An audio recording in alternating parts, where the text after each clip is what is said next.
कभी भी स्वयं पर घमंड मत करना। पत्थर भी भारी होकर पानी में अपने वजूद खो देता है।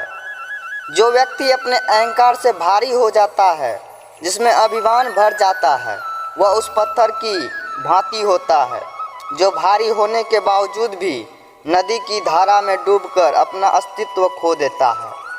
अगर ईश्वर तुम्हें ज़्यादा प्रतीक्षा करवा रहे हैं, हो सकता है जितना तुमने मांगा उससे ज़्यादा देने वाला है। अगर किसी लक्ष्य, खुशी या सफलता की प्राप्ति में लंबा समय लग रहा है, प्रतीक्षा की अवधि अधिक है, तो हो सकता है आपकी अपेक्षा से ज़्यादा आपको मिलने वाला है।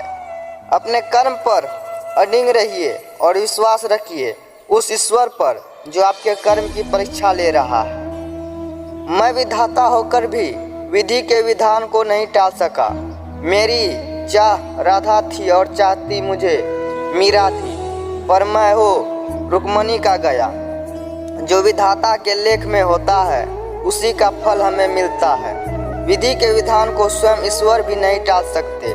जिस प्रकार राधा से कृष्ण निश्चल भाव से प्रेम करते थे, प्रेमिका के भाव से मीरा कृष्ण को पति मानती थी, मगर विधि के विधान में रुक्मणी का साथ लिया था, जिसे स्वयं विधाता भी नहीं टाल सके। क्रोध की अवस्था में भ्रम जन्म लेता है।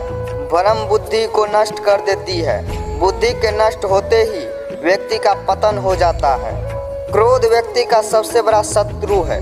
क्रोध के जन्म लेते ही व्यक्ति अपना विवेक खो देता है। विवेक के खो जाने पर व्यक्ति अपने पतन के मार्ग में उन्मुख हो जाता है।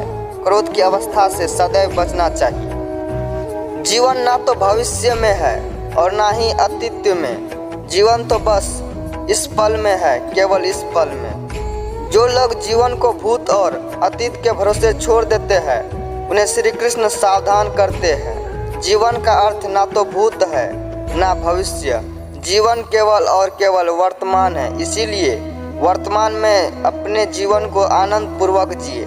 निस्वार्थ कर्म को अपने जीवन में अपनाएं। बुराई तो तुम्हें हजारों के भीड़ में भी तुम्हें ढूंढ लेगी, ठीक उसी प्रकार जैसे गायों की झुंड में बछड़ा अपने मां को ढूंढ लेता है।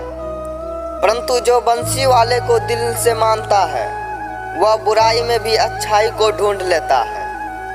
माधव कहते हैं कि किसी जीव को कष्ट देकर आप मुझे खुश नहीं देख सकते हो। वह दिन मत दिखाना कान्हा कि हमें खुद पर गरूर हो। जाए रखना अपने दिल में इस तरह कि जीवन सुफल हो जाए। जो हुआ अच्छा हुआ, जो होगा अच्छा होगा। स्वयं को मुझ पर छोड़ दो, अपने कर्म पर ध्यान दो। कर्म ऐसा जो स्वार्थ रहित, पाप रहित हो। दृष्ट लोग अगर समझाने मात्र से समझ जाते तो यकीन मानो महाभारत कभी ना होता। जो अपने मन पर नियंत्रण नहीं रखता, वह स्वयं का धीरे धीरे शत्रु बन जाता है। ज़्यादा हंसने और बोलने वाला व्यक्ति अगर चुप हो जाए तो मान लेना वह भीतर से टूट चुका है। जिस व्यक्ति के पास संतुष्टि नहीं है, उसे कितना भी मिल जाए वह असंतुष्ट ही रहेगा। जिंदगी में सदैव अवसरों का आनंद लेना चाहिए, लेकिन किसी के भरोसे को तोड़कर नहीं। जिंदगी में भरोसा एक ऐसी चीज है जिसे प्राप्त करना वर्षों की मेहनत के समान है। फिर भी यह प्राप्त हो या नहीं, यह भाग्य पर निर्भर करता है। किंतु भरोसे को तोड़कर पुनः प्राप्त करना यह संभव नहीं है। इसीलिए जिंदगी में अवसरों का आनंद सदैव ले, लेकिन भरोसों को कभी टूटने ना दे। प्रेम में कोई वियोग नहीं होता। प्रेम ही अंतिम योग है, अंतिम मिलन है। प्रेम कभी ना समाप्त होने वाली प्रक्रिया है। जिस व्यक्ति को प्रेम हो जाता है, वह फिर जीवन और जीवन के बाद भी प्रेम के वशीभूत रहता है। प्रेम को प्राप्त करने के लिए त्याग, तपस्या और योग का सहारा लेना पड़ता है। जय श्री कृष्ण।